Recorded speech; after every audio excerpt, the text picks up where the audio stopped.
students, how are you? I hope you are doing well at your home. As our first chapter is completed, so you are studying at your home and you have started to preparing the notes also. Today we are going to start second chapter, the age of revolution, and we have to know about the two great political revolution in this video. The first one, the American War of Independence and French Revolution. Okay, let's start the American Revolution. Today we are going to start chapter 2nd, the age of revolution. And today's topic are the changes in the 18th century, American Revolution and its causes, significance of American War of Independence. As we studied in his first chapter about the Roman Empire and many more topics such as Renaissance, Reformation and imperialism. But in this chapter, we have to study about the two most important revolutions of the world, American Revolution and the French Revolution. And the both revolution were occurred in 18th century. So in this way, the 18th century is considered the most important period of the in the history of the world because the most important and tumultuous changes were occurred in this 18th century. And there were many rapid and loud changes in the sector of technology, art, society, and politics at large in America and Europe. And as well as there were two political revolutions which had the effect not only in America and Europe but the history of the world. The first one, the American Revolution, which lasted from 1775 to 1783.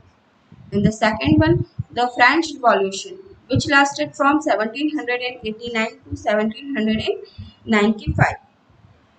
These two revolutions completely changed the social structure, politics, economic condition of America and Europe in the last quarter of 18th century. Now let's and the next point is background settlers in the world.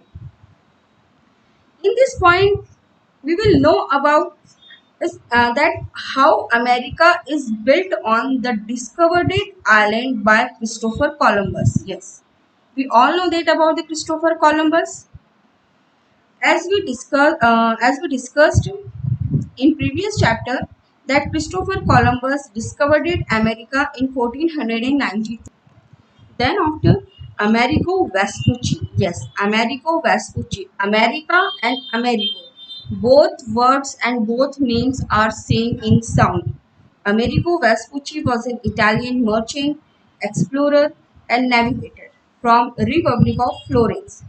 Made the four voyages to America and gave a detailed description and account about the land. And after these voyages, gradually, there was a migration of people from Britain and France to this new land, and then they were settled on this land forever, and which is came to be known as America.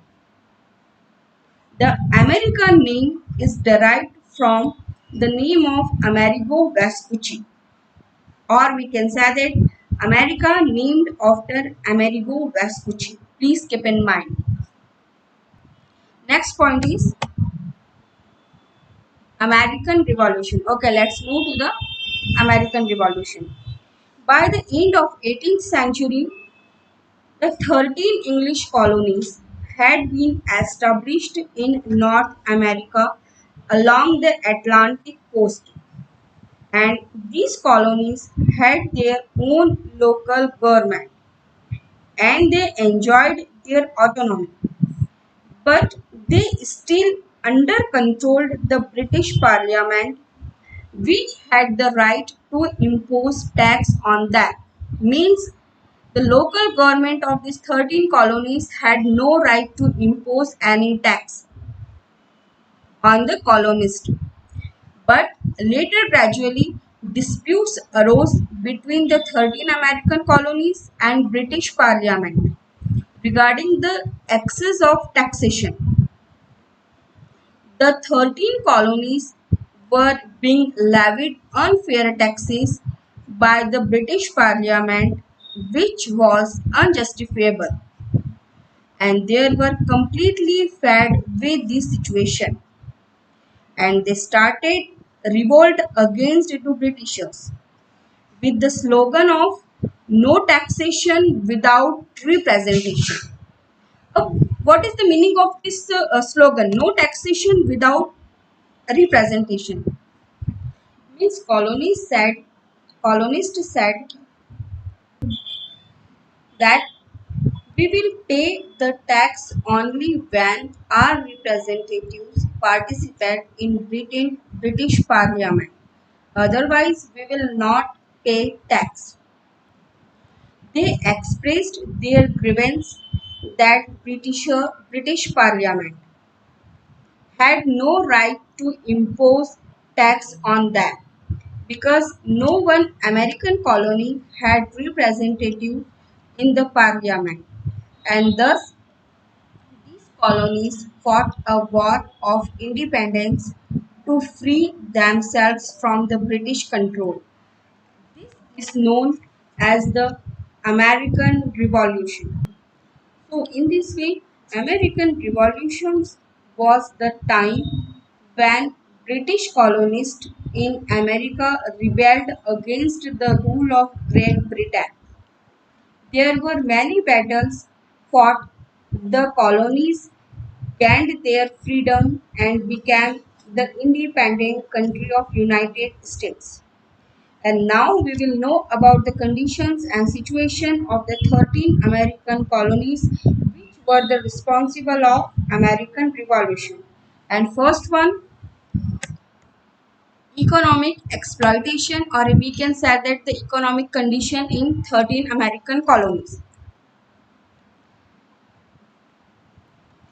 The colonial policy of England, which of them they used resentment policy for American colonies, and as well as before the American Revolution, the British Empire implemented mercantilism or commercial policy to keep their colony in place and economically exploited these colonies.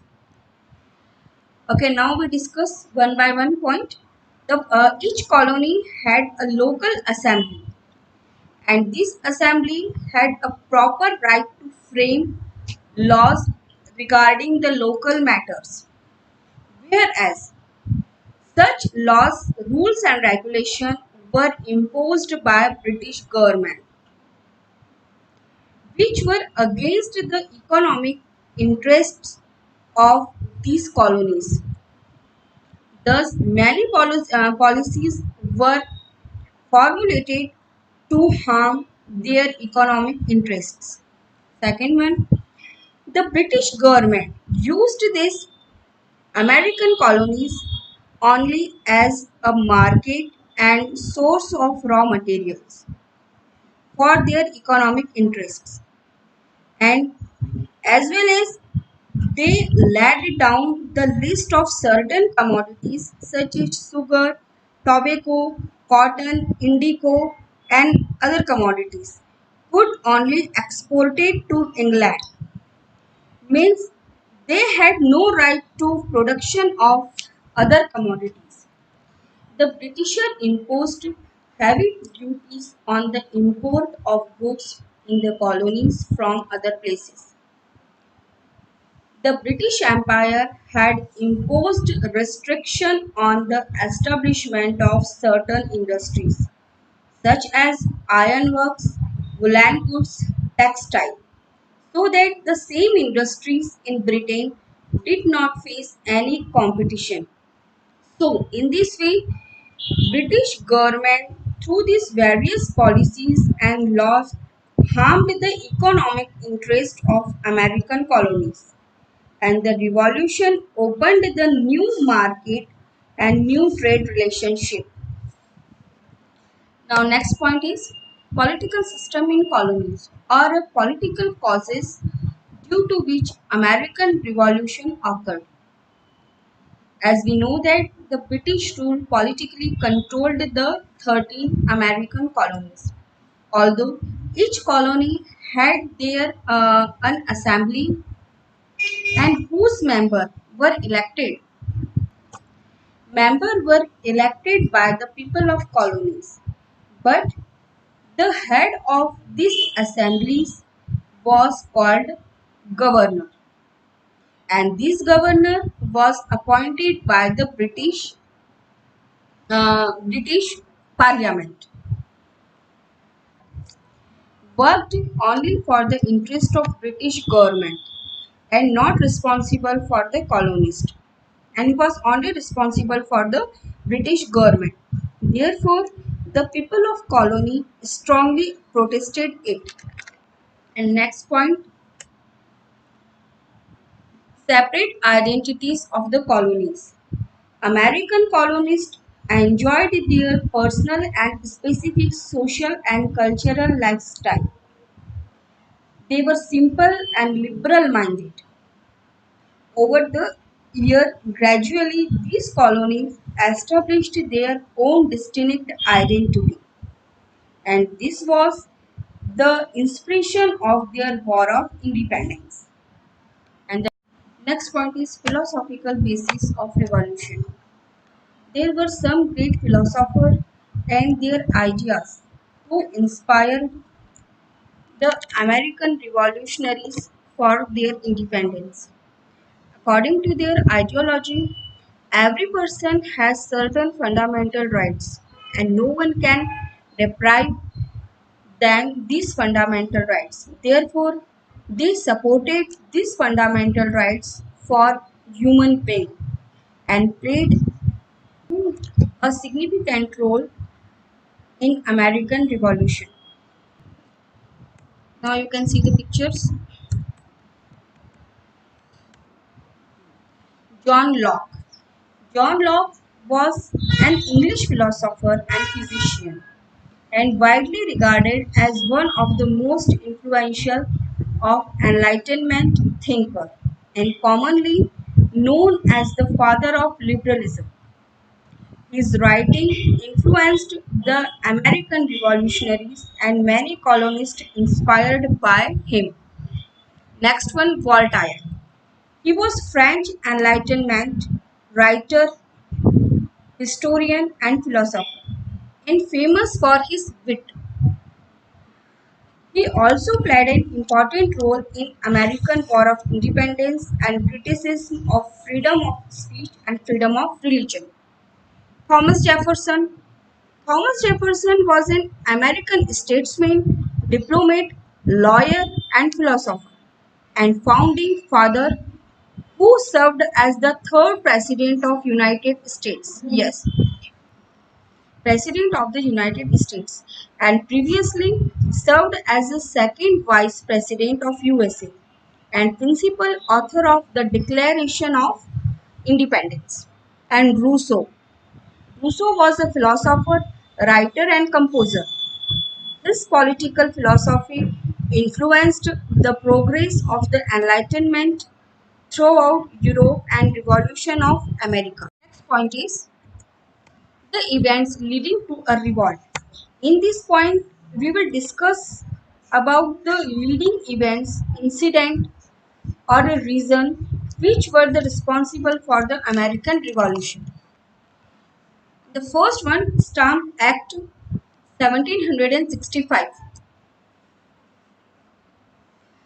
Stamp Act is considered one of the important reason for American Revolution. This Stamp Act passed by British Parliament in 1765, which imposed a direct tax on the all business transaction in British colonial in America. The Stamp Act required the addition of a stamp to printed materials in the colonies. The subject material included newspaper, legal document, playing cards, contracts, bills of sales, license, wills, ship papers, advertisement, magazines, and these stamps could only be purchased from British government.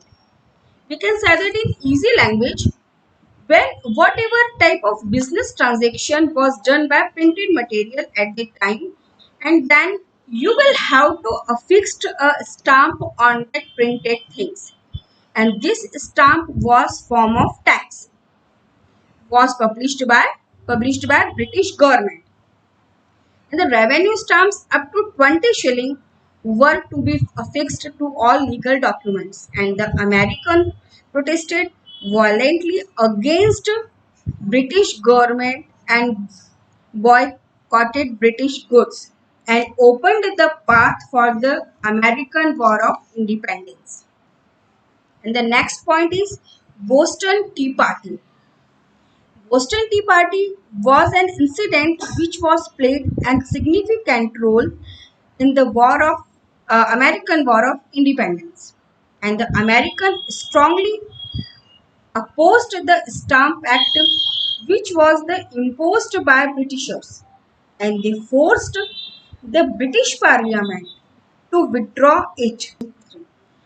While tax on tea was imposed continued by Britishers, which became one of the main reasons for widespread opposition to this taxation on tea. And students, it is a very long story in this incident, but I tell you summary about this. Actually, the actually English East India Company suffered great loss, and to improve its financial condition, they needed more source of income. So, British Parliament passed an act called Tea Act, and according to this act, English East India Company got rights to sell tea in American colonies with additional tax. Thus, British Parliament gave monopoly to the company in tea trade, but colonists were not ready to accept this, and they didn't want to pay tax on tea. So, when the loaded ships with tea boxes landed on the Boston harbor, then American nationalists protesting against the exorbitant taxation by British, they destroyed and threw the 342 boxes of tea into the Boston harbor, and in this way it was direct response to British taxation policies in the North American colonies, and this incident or event is known as Boston Tea Party. The incident of Boston Tea Party was occurred on 17 December 1773. And students, you can see these pictures which gives you additional information regarding Tea Act and Boston Tea Party. And you can take the help to find out the answer.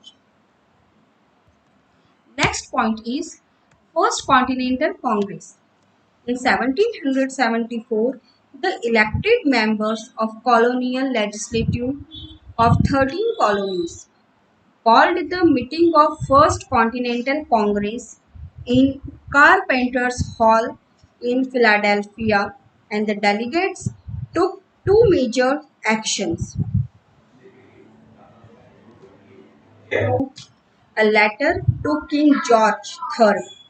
Yes, King George was the King of England, and explained the matter and issues of colonies, that how are being exploited economically with them, and they demanded to stop the intolerable acts and removal of restriction of trade. Otherwise, they would boycott the English goods. In this way, They emphasized in their declaration that the British Parliament had no right to tax in colonies without their permission. But the British Parliament saw there as a rebellion and they sent troops to prevent the rebellion. And the second point, the Second Continental Congress. The Second Continental Congress in 1775, representatives of colonists passed a resolution and decided to raise an army and appointed George Washington to lead it. They selected Washington because he was from South and they needed to win the delegates from South. And George Washington had military experience and had outstanding leadership and patience. And also he showed that he wanted to be a commander because he wore his old military uniform to the Philadelphia meetings. Okay, on 4th July 1776, they issued the Declaration of Independence, and on June 14th, 1777, they passed the flag resolution for an official United States flag. And in 1781, English commander Cornwallis surrendered before George Washington and by the Treaty of Paris. In 1783, finally, England recognized the independence of its 13 colonies, thus came into existence the United States of America USA. And in this way, the Battle of American independence lasted from 1775 to 1783. Next point is significance of the American Revolution. The most important significance of American Revolution was end of the British rule in American colonies. A new constitution framed for 13 colonies in 1789 and republican form of government established in America. In 1789, George Washington was elected as the first president of USA and a new form of government as democratic and federal introduced for the first time in the world. And many countries adopted form of democratic government which was introduced by USA and American Revolution inspired many other colonies for their independence. The two fundamental rights which were developed by USA, the right to protest against injustice and the right to fight for freedom and independence. It was an event that deeply affected the world in the centuries to come. So students, hope you have understood very well the American Revolution and this calls an end to this lecture. Okay, let's meet in another video.